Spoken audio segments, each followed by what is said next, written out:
In today's video, we're going to discuss what is matter, state of matter, difference between the states of matter, molecules, how the particles in matter are arranged. But before learning matter, let us learn about what is kinetic energy.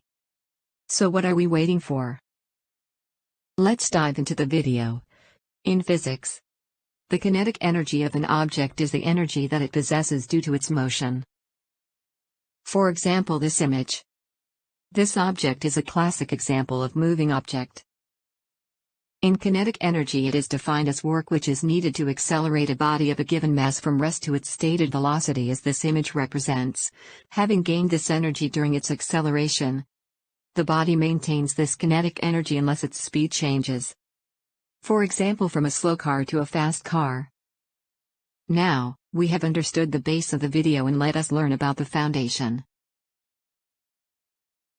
Since we know about kinetic energy, let us learn about matter. Well, matter is a substance which is made up of various types of particles that occupies physical space and has inertia. Or, you could say the term matter refers to anything that occupies space and has mass, in other words, the stuff that the universe is made up of. All matter is made up of substances called elements, which have specific chemical and physical properties and cannot be broken down into other substances through ordinary chemical reactions. For most common objects that we deal with every day, it is fairly simple to demonstrate that they have mass and take up space. For example, table. Okay.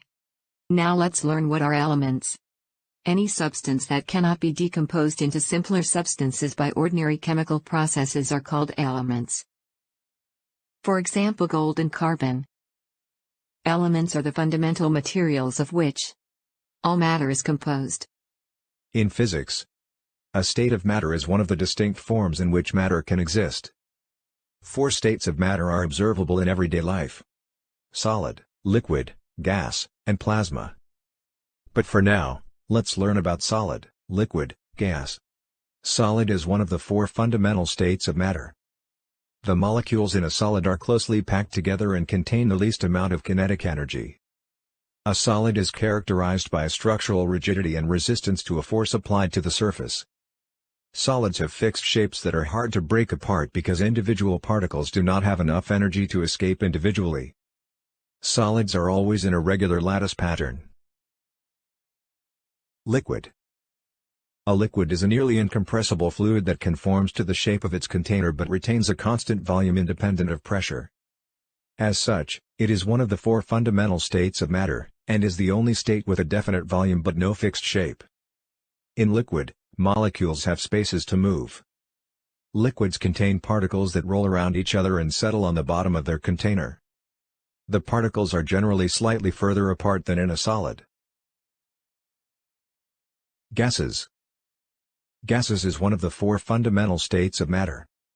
In gases, the molecules are free to move and have high kinetic energy. Particles in a gases are well separated with no regular arrangement. And the difference between them is that the solid has definite volume and shape, and the liquid has a definite volume but no definite shape, and the gas has neither a definite volume nor shape.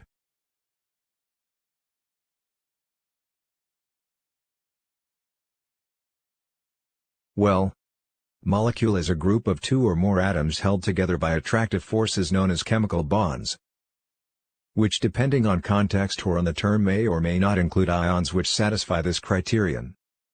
Okay. Till now, we have learned what is matter, what is elements, what are the states of matter, what are the difference between the states of matter, what are molecules, what is kinetic energy, what is particle, and how are particles arranged in each state. But what will happen to the particle if we add energy to the states? Well, by adding energy to the molecules in a solid, the molecules begin to move quicker and can break away from the other molecules. This happens slowly as each and every single molecule in the substance has to get enough energy to move quicker. And in liquid, if you add heat energy to a liquid, the particles will move faster around each other as their kinetic energy increases. Some of these particles will have enough kinetic energy to break their liquid bonds and escape as a gas. In gases, The particles move rapidly in all directions, frequently colliding with each other and the side of the container. With an increase in temperature, the particles gain kinetic energy and move faster. And now, I hope I have covered all the questions and cleared your doubts. Now, it's time to say goodbye. So, this is AI signing out.